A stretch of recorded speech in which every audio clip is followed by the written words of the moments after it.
Hello friends, आइए आप लोगों का बहुत बहुत स्वागत करता हूं एक बार फिर से मैं रविरंजन कुमार अपने यूट्यूब चैनल लर्नपुर में। फ्रेंड्स, आज का जो हमारा टॉपिक है एनसीईआरटी का सेकंड चैप्टर क्लास 6 की ज्योग्राफी की। ये चैप्टर बहुत ही महत्वपूर्ण है अपने आप में, और मैं एनसीईआरटी से आपको शुरू इसीलिए किया हूँ, और ख़ास करके क्लास 6 स्टैंडर्ड से, क्योंकि एक समझ बनना चाहिए। जानते हैं, कोई भी एग्ज़ाम में, ख़ास करके आज का जो ट्रेंड है, इस ट्रेंड में क्या है कि आप यदि सही से चीज़ों को नहीं समझ पा रहे बिल्कुल इनिशियल पॉइंट से, तो बहुत सारे क्वेश्चन आप गलत कर ले जाएंगे। क्योंकि आजकल क्या है, फैक्चुअल तो पूछता ही है, लेकिन फैक्चुअल के साथ साथ आप देखेंगे कि ज़्यादातर जो है ना, आप कंसेप्ट को एग्ज़ाम की तरफ से प्रमोट किया जा रहा है। तो आइए, इसीलिए सबसे पहले इस चैप्टर को बढ़िया से समझ ले, फिर इसके बाद जो है ना आगे वाली चैप्टर पे हम नेक्स्ट वीडियो बनाएंगे।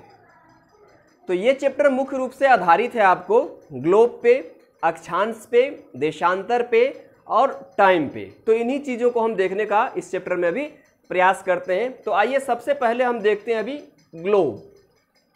तो मैंने ग्लोब, अक्षांश और देशांतर पे एक वीडियो इससे पहले भी बना चुका हूँ और अपलोड भी किया था। लेकिन कुछ जो हमारे मित्र हैं और फ्रेंड्स हैं, उनका डिमांड है कि नहीं सर, आप एनसीईआरटी की जो छठी क्लास की सेकेंड चैप्टर है उसके अकॉर्डिंग आप करवाइए। तो आइए हम समझते हैं ग्लोब क्या है। तो ग्लोब पृथ्वी का एक छोटा सा प्रतिरूप है, जिसके माध्यम से पृथ्वी की गतियां, पृथ्वी के बारे में समझने का हम प्रयास करते हैं।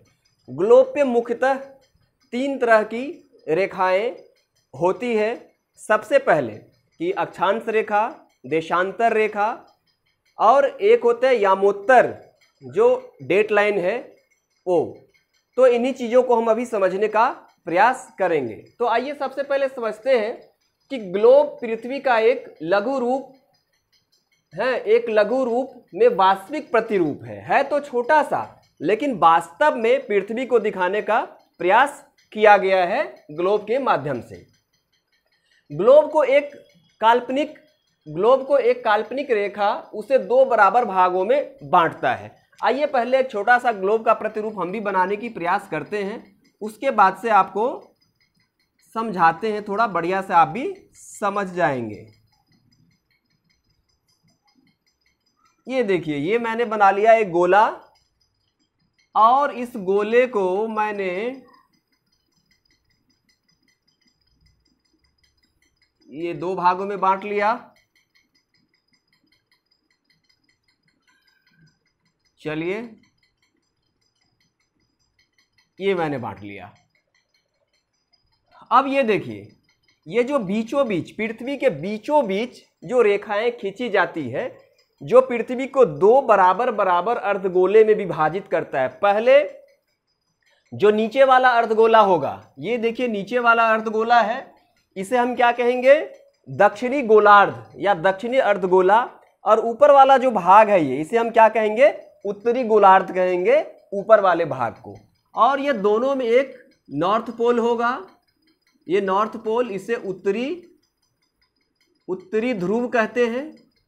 और ये आपको होगा साउथ पोल, इसे हम दक्षिणी ध्रुव के नाम से जानते हैं। उत्तरी ध्रुव और दक्षिणी ध्रुव, ये 2 चीजें हैं। अब इस रेखा को हम कहते हैं विषुवत वृत्त कहते हैं, या तो विषुवत रेखा कहते हैं, विषुवत वृत्त, और इसे हम कहते हैं, इसको विषुवत रेखा भी कहते हैं आप, या में, और विषुवत रेखा। और एक और खींचिए इस पे,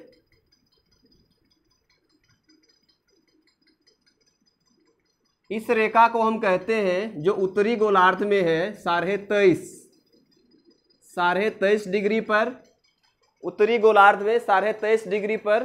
थोड़ी सी आपको दिक्कत हो रही होगी, जो उत्तरी गोलार्ध में 23.5 डिग्री पर है, इसे हम कहते हैं कर्क रेखा। ये है कर्क रेखा। और नीचे वाले गोलार्ध में जो ये 23.5 डिग्री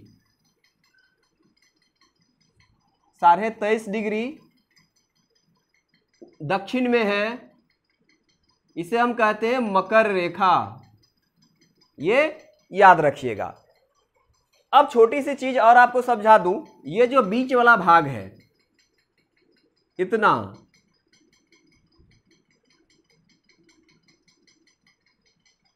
ये जो बीच वाला भाग है विषुवत रेखा से दक्षिण में 23.5 डिग्री और विषुवत रेखा से उत्तर में भी 23.5 डिग्री, ये जो बीच का भाग है इसे हम उष्णकटिबंधीय क्षेत्र कहते हैं। क्या कहते हैं इसे? उष्णकटिबंधीय क्षेत्र हम कहते हैं। अब उष्णकटिबंधीय क्षेत्र क्यों कहते हैं, आइए थोड़ा सा भी इस पे चर्चा कर ले। क्योंकि सालों भर यही दो रेखा है जो कर्क रेखा नॉर्थ में और साउथ में मकर रेखा, इन्हीं दो रेखाओं के बीच साल भर सूरज कभी ना कभी जो है ना बिल्कुल 90 डिग्री पे चमकता है। बाद बाकी इन दोनों रेखाओं के अलावे आप कर्क रेखा से ध्रुव तक चले जाइए ऊपर, या मकर रेखा से नीचे तक चले आइए ध्रुव तक, इस पे कभी भी सूरज जो है ना 90 डिग्री पे या लंबवत आपको नहीं चमकता है, जिस कारण से यहां पर इस जो उष्णकटिबंध है उसके तुलना में यहां कम गर्मी होती है। यही बात है। और आइए ऊपर वाले भाग को हम कहते हैं शीतोष्ण कटिबंध। शीतोष्ण कटिबंध कहते हैं। और ये भी जो क्षेत्र है नीचे वाला कर्क रेखा से लेके 66.5 तक, ये देखिए ये जो रेखा है 66.5 डिग्री रेखा है, और नीचे भी 66.5 डिग्री उत्तरी, और ये नीचे वाला 66.5 डिग्री दक्षिणी। अब 23.5 डिग्री से लेकर के 66.5 डिग्री जो नॉर्थ है, साउथ है, इसको हम शीतोष्ण कहेंगे, शीतोष्ण। और ये 66.5 से लेकर के 23.5 डिग्री के बीच का जो भाग है उसे भी हम शीतोष्ण कहेंगे। ये दोनों भाग को हम शीतोष्ण के नाम से जानते हैं। और ये जो ऊपर वाला भाग है 66.5 से ध्रुव तक, या नीचे वाला भाग 66.5 से ध्रुव तक, 66.5 उत्तरी से लेकर के 66.5 उत्तरी से लेकर के नॉर्थ पोल तक, और है 66.5 दक्षिणी से लेकर के साउथ पोल तक, ये दोनों वाले भाग को शीत कटिबंध के नाम से जानते हैं। शीत कटिबंध आप ध्यान रखिएगा। और ये भी हो गया शीत कटिबंध। ये काफी इंपॉर्टेंट है, पेपर में यहां से कितने बार जो है ना क्वेश्चन पूछा जा चुका है। तो ये कटिबंध में मुझे लग रहा है कि आपको कोई भी दिक्कत नहीं होना चाहिए। चलिए एक बार कटिबंध के बारे में और बता दूं। 23 डिग्री विषुवत रेखा से लेकर के 23.5 डिग्री नॉर्थ, और विषुवत रेखा से लेकर के 23.5 डिग्री साउथ, ये जो बीच का क्षेत्र है उष्णकटिबंध है। 23.5 डिग्री उत्तरी से लेकर के 66.5 डिग्री, और 23.5 डिग्री नॉर्थ साउथ से लेकर के 66.5 डिग्री साउथ तक, ये जो बीच का भाग है शीतोष्ण। और बाद बाकी जो ऊपर नीचे बच गया ये क्या हो गया आपको? शीत कटिबंध। इसको आप समझने का प्रयास करिएगा।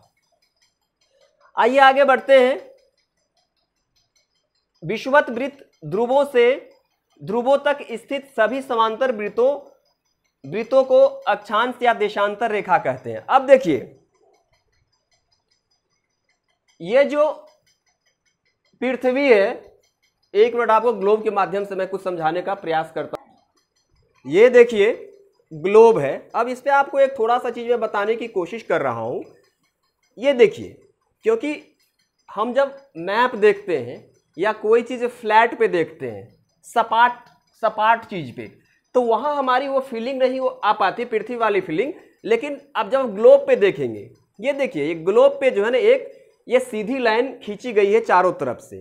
तो ये लाइन क्या है? ये लाइन आपको ये अक्षांश रेखा है। अब देखिए जो इस बीचों बीच खींचा गया है चारों तरफ, ये लाइन बीचों बीच जहां हमारी उंगली है, तो ये रेखा जो होगी चारों तरफ सबसे बड़ी रेखा होगी।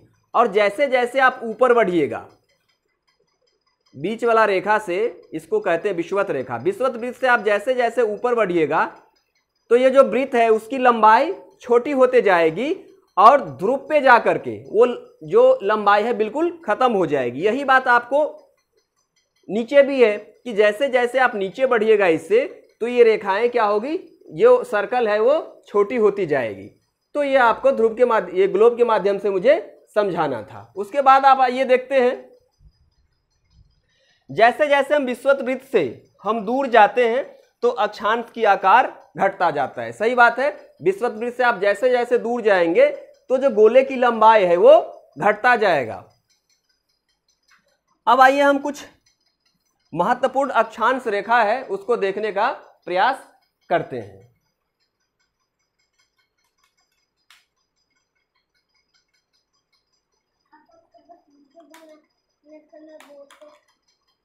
अब ये देखिए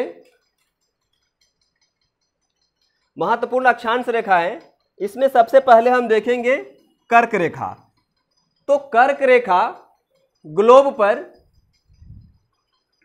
कर्क रेखा जो है ग्लोब पर 0 डिग्री से, ये देखिए 0 डिग्री है और 0 डिग्री से 23.5 डिग्री, 0 डिग्री से, आइए हम इंडिया के सापेक्ष में बात करते हैं। ये देखिए 0 डिग्री है यहाँ पर, यह इक्वेटर है, और 0 डिग्री से आप 23.5 डिग्री जाएंगे। ये देखिए इंडिया में एक लाइन है, ये 0 डिग्री से 23.5 डिग्री आप जब ऊपर जाएंगे तो वो होगा कर्क रेखा। और ये कर्क रेखा भारत के 8 भागों से गुजरता है, जो मैंने पिछले वीडियो में आपको बता चुका हूं। अब ये देखिए 0 लाइन है जिसको इक्वेटर कहते हैं, विषुवत रेखा है। इससे जब आप नीचे आएंगे यहाँ पे 23.5 डिग्री नीचे, तो इसे हम मकर रेखा कहते हैं। और यही कर्क रेखा और मकर रेखा के बीच का जो भाग है इसे हम उष्णकटिबंध के नाम से जानते हैं। क्यों? क्योंकि यहाँ सालों भर काफी ताप होता है और ताप के कारण यहाँ सालों भर काफी मात्रा में बारिश होती है, और बारिश होने के कारण यहाँ पर सबसे अधिक आपको जैव विविधता पाई जाती है। आइए आगे हम थोड़ा बढ़ते हैं इससे। तो कर्क रेखा 23.5 डिग्री उत्तरी अक्षांश, मकर रेखा 23.5 डिग्री दक्षिणी अक्षांश, उत्तरी ध्रुव वृत्त, ये जो वृत्त है आपको, ये उत्तरी ध्रुव वृत्त है 66.5 डिग्री, और ये दक्षिणी ध्रुव वृत्त ये जो है 66.5 डिग्री, इसे दक्षिणी ध्रुव वृत्त भी कहेंगे और इसे उत्तरी ध्रुव वृत्त के नाम से जानते हैं। थोड़ा जो है ना आपको कट रहा था, आइए, इसे कहेंगे हम उत्तरी ध्रुव वृत्त 66.5 डिग्री, और इसे हम कहेंगे दक्षिणी ध्रुव वृत्त 66.5 डिग्री। तो ये 4 रेखा था, अभी समझाना था। आइए चलिए नेक्स्ट स्लाइड पे चलते हैं फिर देखने की। आइए अब हम आगे देखते हैं। अब कर्क रेखा और मकर रेखा के बीच सभी अक्षांशों पर सूर्य वर्ष में एक बार दोपहर में सिर के ठीक ऊपर होता है। मतलब कहने का ये है कि ये जो कर्क रेखा है, ये जो कर्क रेखा है, आइए थोड़ा हम इस पे चलते हैं। ये कर्क रेखा है और ये मकर है। इन दोनों रेखाओं के बीच में सूरज साल में हर एक जगह एक बार सिर के ठीक ऊपर होता है, और जानते हैं कि जब सिर के ठीक ऊपर होगा तो यहाँ पर टेम्परेचर भी ज़्यादा होगा।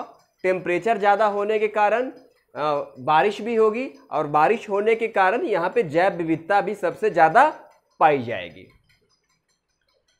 कर्क रेखा और मकर रेखा के बाद सूर्य कभी भी सिर के ऊपर नहीं होता। अब आइए थोड़ा ग्लोब पे चलते हैं कि ये जो कर्क रेखा से ऊपर वाला भाग है और मकर रेखा से नीचे वाला भाग है, यहाँ पर सूरज कभी भी लंबवत नहीं होता है।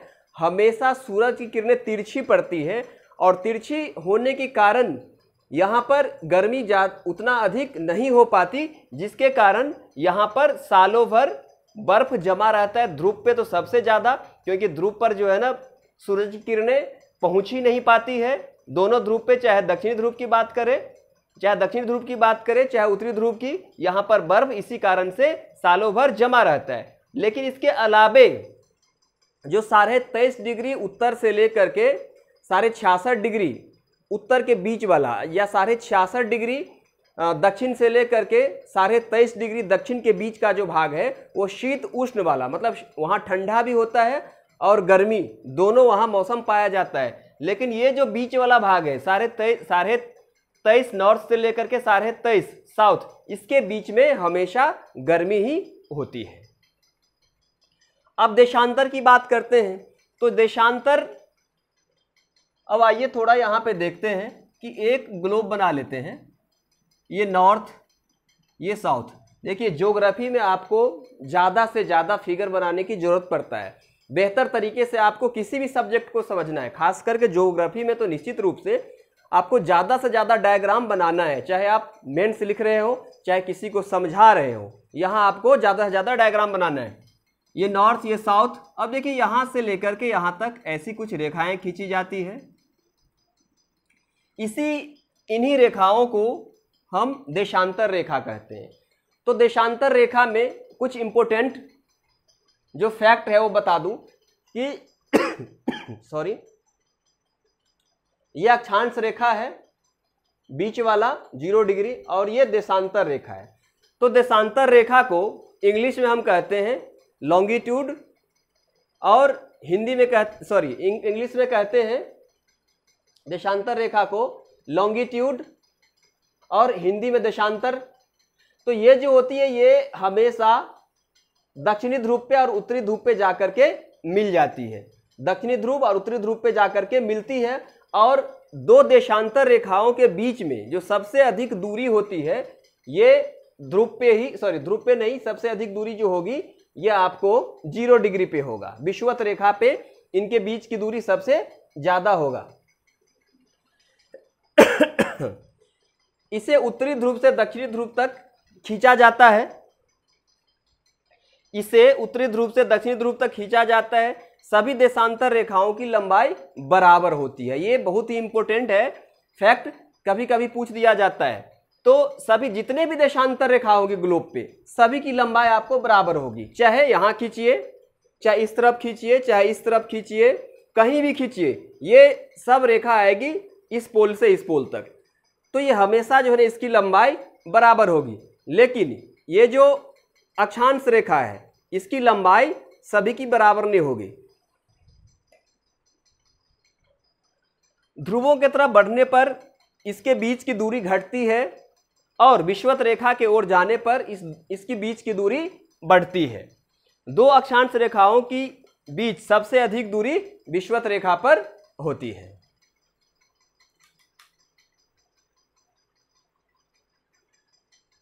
अब देखिए कि अक्षांश के विपरीत दो देशांतर रेखाओं की जो बीच की दूरी है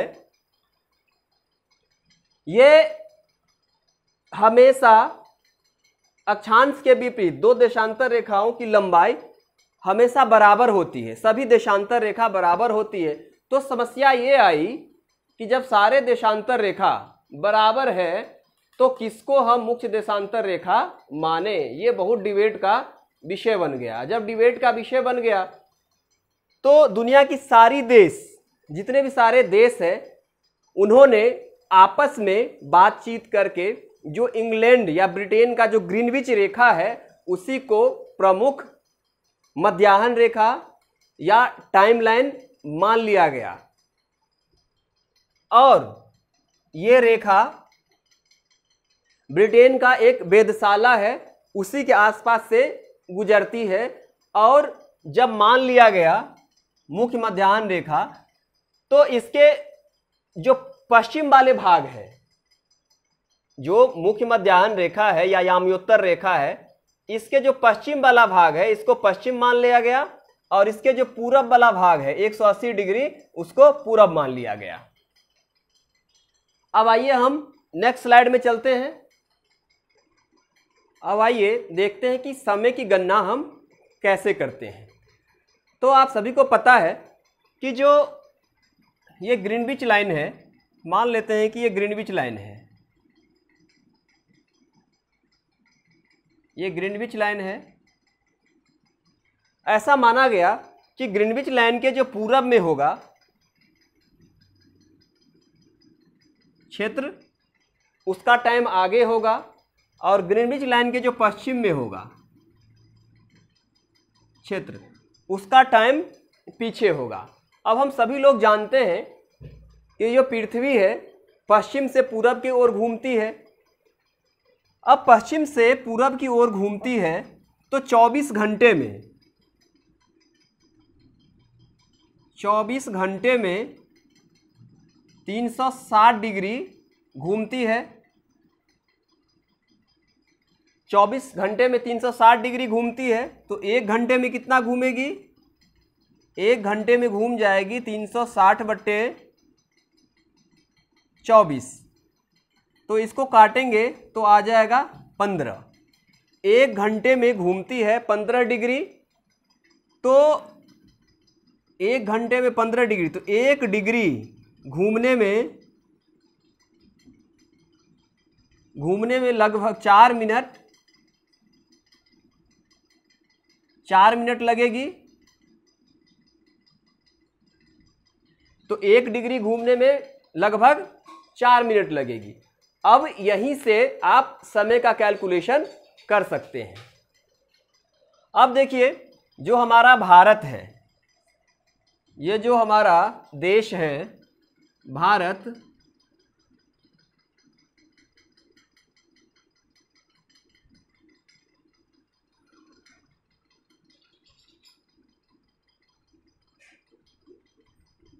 ये जो हमारा देश है, ये इसका जो मध्याह्न टाइमलाइन है, ये आपको 82.5 डिग्री पूरब में है। और हमारे जो भारत की स्थिति है, ये जो हमारे भारत की स्थिति 68 डिग्री पूर्व से लेकर के 97 डिग्री पूरब तक है। हमारा जो देश है भारत 68 डिग्री पूरब देशांतर से लेकर के 97 डिग्री पूरब देशांतर है। और हमारे देश का जो मुख्य समय रेखा है, याम्योत्तर रेखा है, ये 82.5 डिग्री पूरब में है। तो कभी कभी क्वेश्चन ये आता है कि ये तो अब आप समझ गए होंगे कि हमारा जो देश है ये पूर्वी गोलार्ध में है, क्योंकि याम्योत्तर जो ग्रीनविच है, ग्रीनविच रेखा से पूरब में है। तो हमारे देश का जो टाइम होगा हमेशा क्या होगा, जो इंग्लैंड में या ब्रिटेन में जितना, या ग्रीनविच रेखा पे जितना टाइम होगा उससे हमेशा आगे होगा। तो आपको बता दूं कि कभी कभी क्वेश्चन ये आता है कि यदि ग्रीनविच रेखा पे, ग्रीनविच रेखा का मतलब ब्रिटेन हो गया, कि ब्रिटेन में 12 बजेगा तो हमारे देश में कितना टाइम होगा। तो ग्रीनविच रेखा पे यदि 12 बजेगा तो हमारे देश में कितना टाइम होगा। आप देखिए, ग्रीनविच रेखा से लेकर के जो हमारा देश है 82 डिग्री पूर्वी देशांतर में हो गया। तो ये 82 डिग्री, 82.5 डिग्री को सबसे पहले तो आप चेंज करिए मिनट में, घंटे में। उसके बाद जो है ना 60 से मिनट में चेंज करके आप 60 से भाग दीजिए, तो आपको ये 5 घंटे 30 मिनट आएंगे। तो हमारा देश जब हमारे देश में 5:30 बजेगा जब ग्रीनविच रेखा पे 12 बजेगा। अब क्वेश्चन ये आता है कि यदि ग्रीनविच रेखा पे 12 बजेगा तो ग्रीनविच रेखा से जो पश्चिम वाला भाग है उसमें यदि 82.5 डिग्री पे हम निकालें तो कितना होगा। तो 82.5 डिग्री समझिए कि हम मान लेते हैं एक इधर 82.5 डिग्री, ये हो गया आपको पश्चिम। तो 82.5 डिग्री आप जब पश्चिम में जाएंगे तो ये टाइम जो है ना घट जाएगा, 5.5 घंटा ही होगा, लेकिन ये टाइम घट जाएगा। घटेगा कैसे? इधर आपको जुड़ता है क्योंकि ये पूरब में है और ग्रीनविच रेखा के पीछे जो पश्चिम में है यहाँ टाइम घटता है। तो 12 में से 5 घटा दीजिए तो कितना होगा? 7, 6:30 बजे शाम होगा, सॉरी 6:30 बजे सुबह होगा। तो कुल मिलाकर के इसी के माध्यम से आपको टाइम समझाना था कि टाइम कैसे हम कैलकुलेशन करते हैं। तो मुझे विश्वास है कि ये जो एनसीईआरटी 6 क्लास की दूसरी चैप्टर थी ये आप समझ गए होंगे। और यदि आपको इस समझने में कुछ भी दिक्कत आती है तो हमें मैसेज करिए, उस चीज़ को हम दोबारा फिर से समझाने का प्रयास करेंगे। तो मिलते हैं नेक्स्ट वीडियो में, तब तक के लिए नमस्कार।